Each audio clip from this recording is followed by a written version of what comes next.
May kwento sa iyo. Merong mag-ina.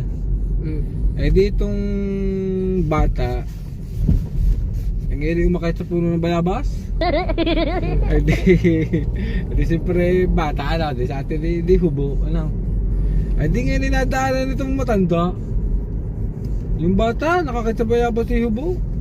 Eh di sabi ng matanda eh, ako inay, kibuha ba natin yan? Eh di inabutan na 10 piso. At sabi ng matanda eh, inay, bumili ng panty.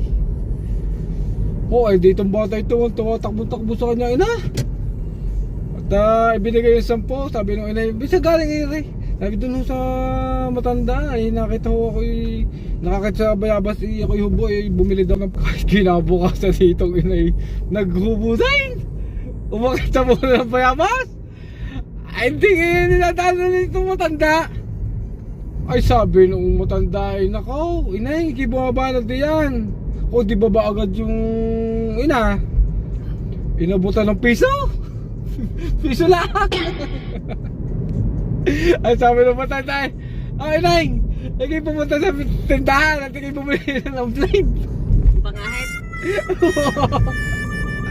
Ay nakabag na ika ay ditong yung ina sabi ay lugay.